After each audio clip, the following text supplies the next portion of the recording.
कभी कलावा से परहेज तो कभी धार्मिक भजन पर रोक। दूरदर्शन डीडी न्यूज में कैसे चलता था कांग्रेस का हिंदू विरोधी एजेंडा।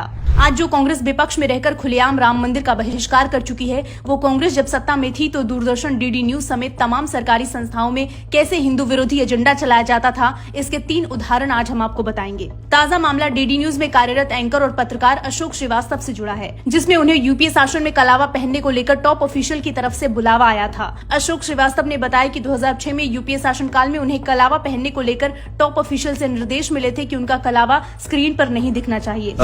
जब यूपीए की सरकार थी तो मुझे एक दिन बुलाया गया टॉप ऑफिशियल ने, और मैं क्योंकि अपनी पहचान के तौर पर एक कलावा बांध के रखता हूँ, मैं दूरदर्शन में काम करता था, मैं एंकर, ये बात करीब ये 2006 या 7 की बात है, तो मुझे बुला के कहा गया कि आपका कलावा स्क्रीन पर नहीं दिखना चाहिए। सोचिए, जो कांग्रेस आज हिजाब पहनने का समर्थन करती है, उसे तब कलावा पहनने से परेशानी थी। हर रैली में संविधान की प्रतियां लेकर घूमने वाले राहुल गांधी भूल गए कि उनकी सरकार में प्रेस फ्रीडम के नाम पर कलावा पहनने की आजादी भी नहीं थी। अशोक श्रीवास्तव के इस खुलासे से पहले कांग्रेस पर यूपीए राज के दौरान दूरदर्शन में सनातन प्रतीकों को ना दिखाने का आरोप भी लग चुका है। विश्व प्रसिद्ध लोक गायिका मालिनी अवस्थी ने एक समाचार शो में खुलासा किया था कि उन्हें 2005 में दूरदर्शन पर एक धार्मिक भजन गाने से रोक दिया गया था, बस इसलिए क्योंकि भजन के बोल में राम का जन्म स्थान अयोध्या बताया गया था।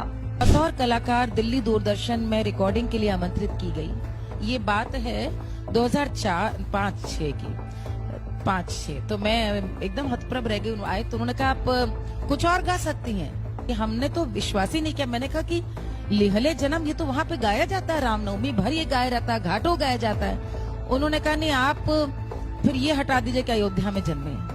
आजकल राहुल गांधी ओबीसी के हितैषी बनने की कोशिश कर रहे हैं, लेकिन 2004 में जब उनकी पार्टी की सरकार बनी तो बड़ी संख्या में पत्रकारों को नौकरी से निकाल दिया गया था। उनमें से कई ओबीसी पत्रकार भी शामिल थे, जिनमें से एक जाने माने पत्रकार दीपक चौरसिया भी थे। दीपक चौरसिया ने हाल ही में कांग्रेस की आरक्षण प्रेरित राजनीति के मंशा का भंडाफोड़ किया था। आरक्षण पे जितना बड़ा फेक नैरेटिव कांग्रेस पार्टी ने दिया, ऐसा कभी नहीं हुआ। 2004 में मुझे ही डीडी से माननीय राहुल गांधी जी और उनकी पार्टी ने निकाल के बाहर किया था। मैं डीडी का हेड था, मैं ओबीसी पत्रकार था, तब उनको नहीं दिखाई दिया।